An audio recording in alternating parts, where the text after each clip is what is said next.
Most people overestimate what they can do in a day and underestimate what they can do in a decade. We set big goals. We make ambitious plans. We tell ourselves that this time will be different, that this year we'll finally get fit, finally build a business, finally become the person we've always said we would be. And then life happens. Motivation fades. Old patterns return. And 6 months later, we're back where we started, wondering why we can't seem to change no matter how hard we try or how badly we want it. James Clear spent years studying this problem, not the problem of setting goals. We're all good at that. But the problem of actually becoming someone different, of changing at the level of identity, not just intention. The answer he found was not what most people expect. It wasn't about willpower. It wasn't about motivation. It wasn't about finding the right goal or the right strategy or the right moment to start. It was about something far smaller, far more ordinary, and far more powerful than any of that. It was about habits, specifically atomic habits. Changes so small they seem almost laughable, and yet, compounded over time, they are the architecture of every remarkable life ever built. Before we get into the lessons, understand what this book is really arguing. Clear's central idea is that we don't rise to the level of our goals.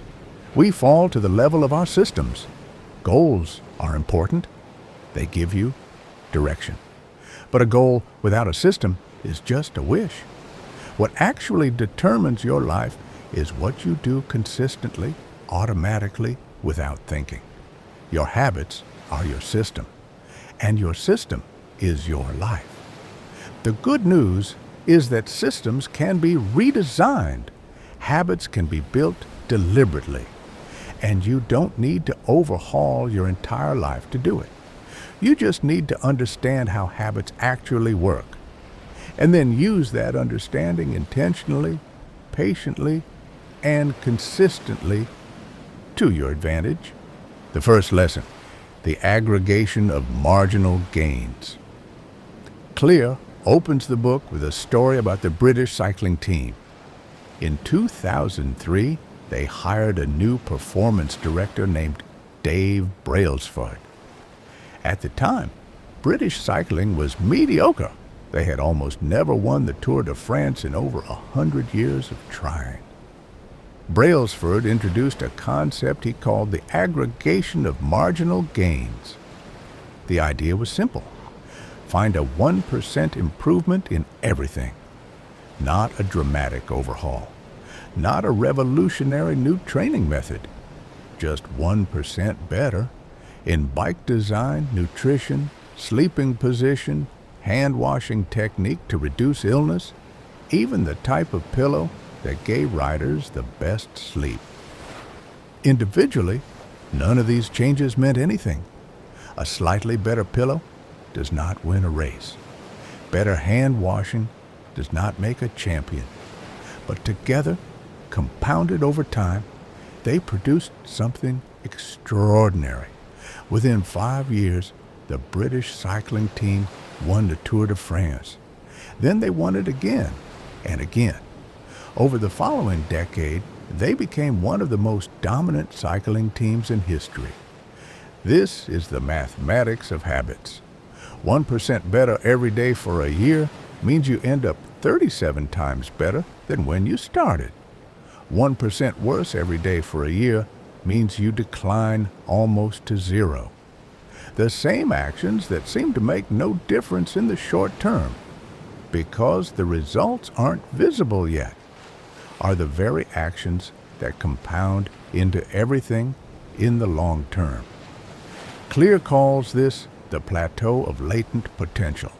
You do the work, you don't see results, you keep going, and then, suddenly, after weeks or months of invisible progress, the results appear all at once.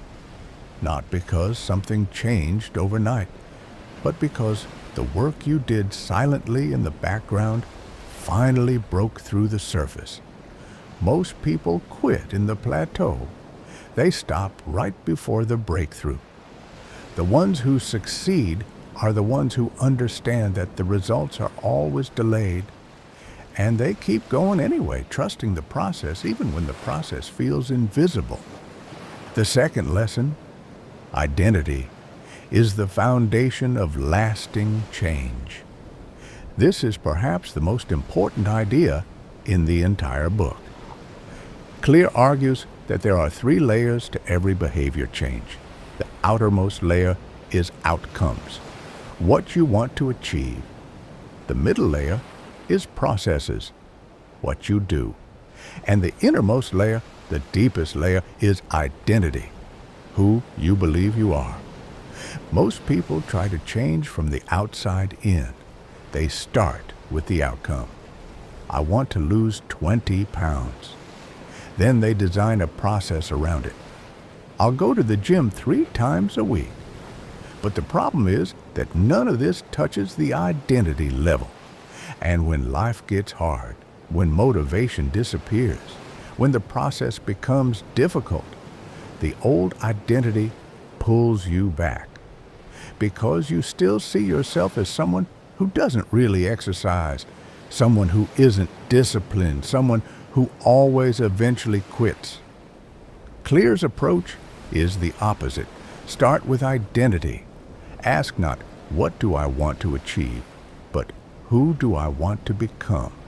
And then ask, what would that person do today? He gives a simple example. 2 people are offered a cigarette. The first says, no thanks, I'm trying to quit. The second says, no thanks, I'm not a smoker. Both people decline the cigarette, but something completely different is happening inside them. The first person is fighting against their identity. The second is acting from it. One is white-knuckling through resistance. The other doesn't feel resistance at all. Every action you take is a vote for the person you want to become. Go to the gym. That's a vote for someone who values their health. Write for 10 minutes. That's a vote for someone who is a writer. Keep your word. That's a vote for someone with integrity. No single vote decides the election. But enough votes, cast consistently over time, shape who you are at the deepest level. The third lesson, the 4 laws of behavior change.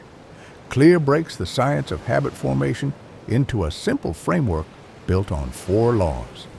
Every habit, he argues, follows the same loop: a cue, a craving, a response, and a reward. And if you understand this loop, you can design habits that stick and dismantle habits that don't serve you.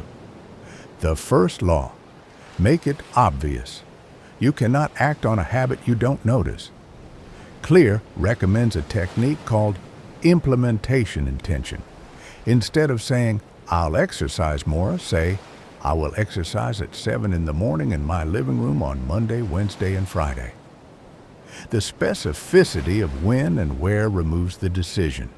The habit becomes automatic because the cue is unmistakable. The second law, make it attractive. We are wired to pursue things that feel rewarding. Clear suggests pairing habits you need to do with things you genuinely enjoy, what he calls temptation bundling. Listen to your favorite podcast only while walking. Allow yourself your morning coffee only after you've journaled. The habit becomes something you look forward to, rather than something you have to drag yourself through. The third law, make it easy. The biggest barrier to most habits is friction. Clear talks about the 2-minute rule. When you start a new habit, it should take less than 2 minutes to do. You don't start by running 5 miles. You start by putting on your running shoes and stepping outside. You don't start by writing 1,000 words. You start by opening the document and writing 1 sentence.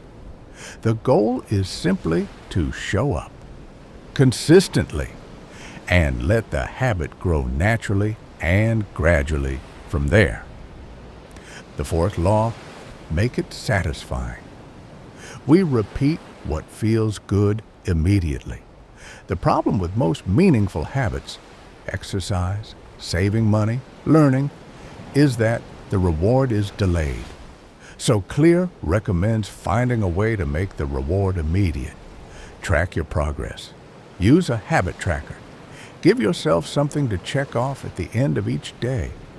The simple act of marking a streak creates its own quiet satisfaction and makes you want to protect it.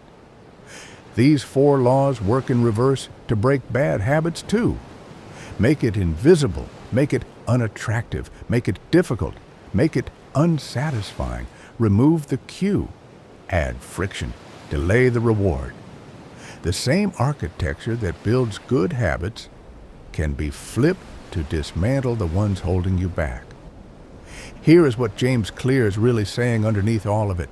You are not your past behavior. You are not your failed attempts or your broken streaks or the version of yourself that gave up last time. You are what you repeatedly do. And what you repeatedly do is something you have far more influence over than you probably believe. Change does not require a dramatic transformation.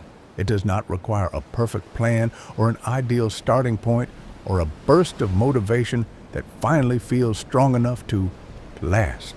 It requires consistency, small, deliberate actions, repeated long enough to become automatic, compound into a life that once seemed completely out of reach. You don't need to become someone else. You just need to cast enough votes, one small habit at a time, for the person you are already in the process of becoming. If this video gave you something to think about, the next one in this series goes even deeper into the wisdom that has quietly shaped some of the most intentional lives in history. We'll see you there.